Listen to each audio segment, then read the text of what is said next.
Hey y'all, happy Saturday. It's Rick here with Uncommon Communion. I hope you are having a good beginning to your weekend. And speaking of beginnings, let us begin, as we always begin here, by recognizing, realizing, affirming, celebrating that we are always and everywhere in the holy presence of God and each other. So, this morning, you might have seen it. This morning in the US time, of course, was Pope Francis's funeral. And I got to be honest with you, I did not watch. Part of it was because I have a busy Saturday morning, week in and week out. I go to my 12-step meeting. I talk to two sponsees, I kind of bookend my meeting. And Saturday mornings are just busy. I just don't have time to watch or pay attention to anything besides what I just described. Also, I got to be honest with you, I do not like all that clericalism. You know, I think some people might think, wow, it's amazing to see all those priests and nuns and all the pomp and circumstance. Not for me, not anymore. There was definitely a time in my faith journey, my spiritual journey, that was somewhat attractive. I don't think there was ever a time where it was like, oh, that just strikes me in the core of my heart. There's always been something about that has rubbed me the wrong way. Today, especially, that is not something I want to really give my attention to, because one of the things that it has in common, as you look at all of that, especially the cardinals, especially the priests, they're all men. Let me say that again. They are all men. And I think that is profoundly wrong. I think it is unjust. And I think it's also very sad. I really do believe that the Catholic Church is missing so much by not having women in true leadership roles, true sacramental roles. Because you can say, yeah, nuns, they take vows of profession, they profess vows, and the nuns have really been, the sisters, the religious sisters, have been the backbone of the church. I mean, let's be honest, especially in the United States. That said, they have no actual power. And again, that's a travesty. And I don't want to be a part of that. I just don't. So, but if you saw the funeral today, you realized that there were a lot of world leaders there. And Donald Trump was originally going to be seated in the third row. And that is protocol because they have monarchs and royalty.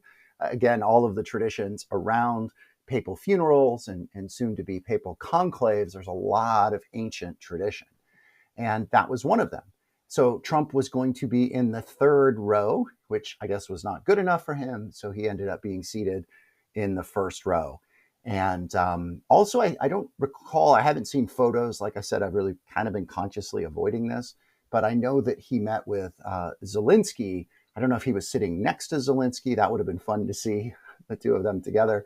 But nevertheless, I know that they met. So I think that obviously would be a good thing. I bring this up because I saw a headline that kind of made me smile a bit. It is from the Daily Beast, which is one of the sources that I like to read each day.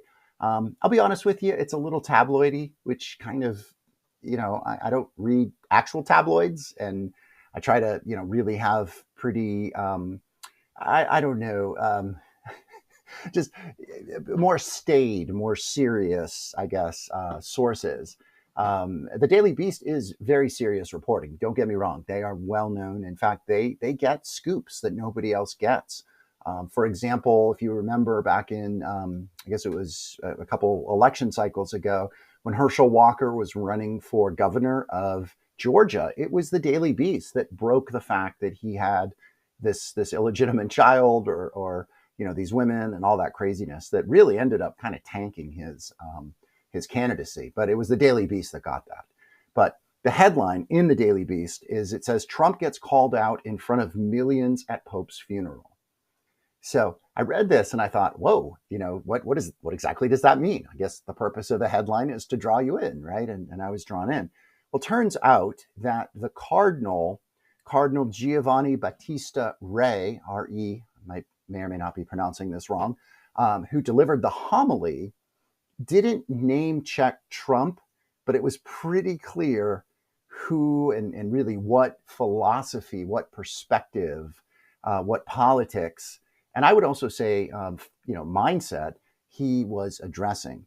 Now, one little thing to kind of say about who gives the homily at the Pope's funeral. Um, I know for a fact. Now, remember, Francis did not. There was no funeral that came when Francis was installed because Benedict stepped down, right? So that was unique. There was no funeral then.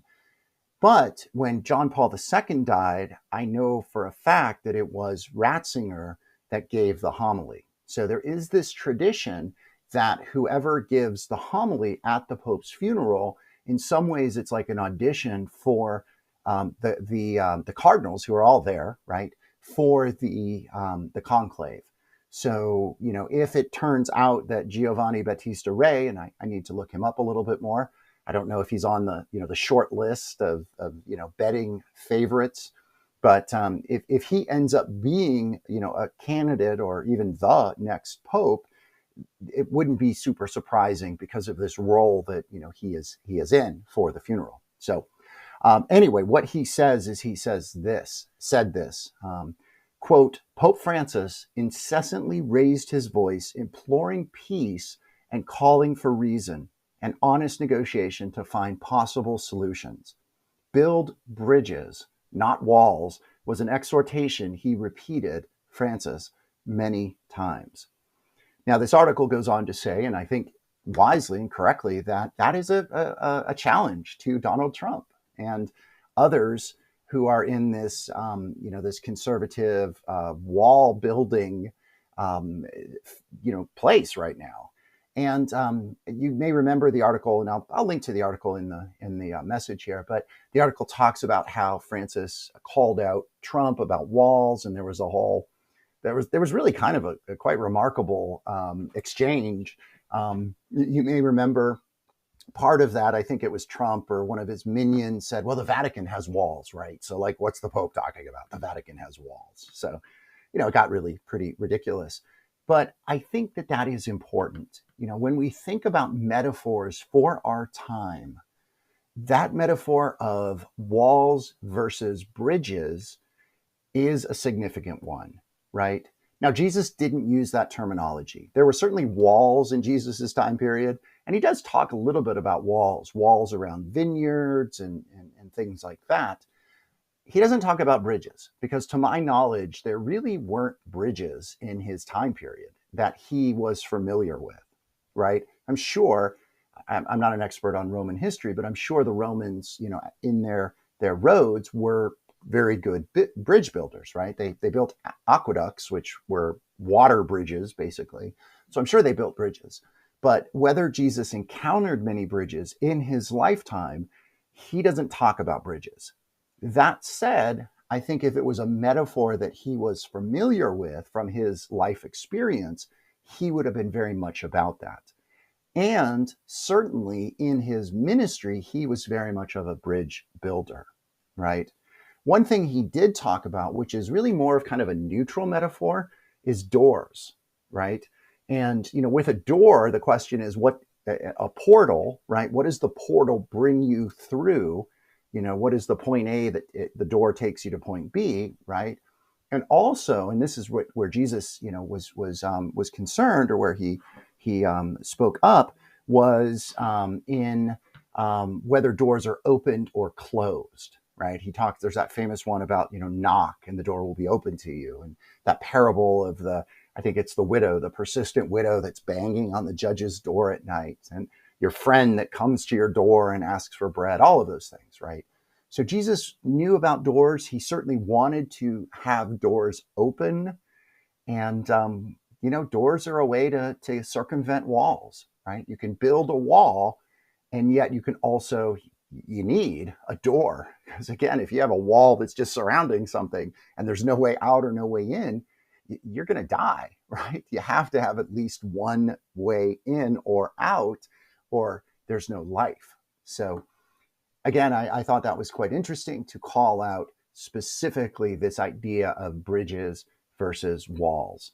And it's going to be interesting in the conclave to see who will be the next pope. Will it be a bridge builder like Francis, or will it be one who is very much about circling the wagon and building walls and putting that up in that way?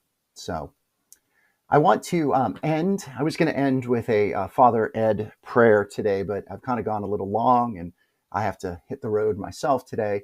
But I just want to end with a prayer that you might have seen in my last written post. You may remember that I am posting in writing 4 times a week. So look for a Sunday post. That will be on the gospel for the Sunday. So it'll be in a slightly different format than the format of light that I've adopted for Eastertide.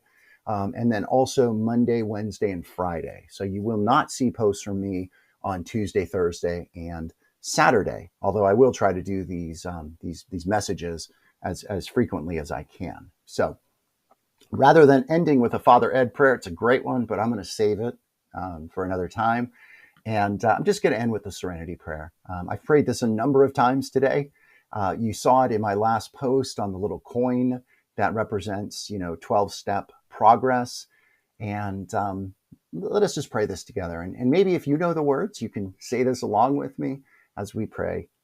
God, grant us the serenity to accept the things we cannot change, the courage to change the things we can, and the wisdom to know the difference.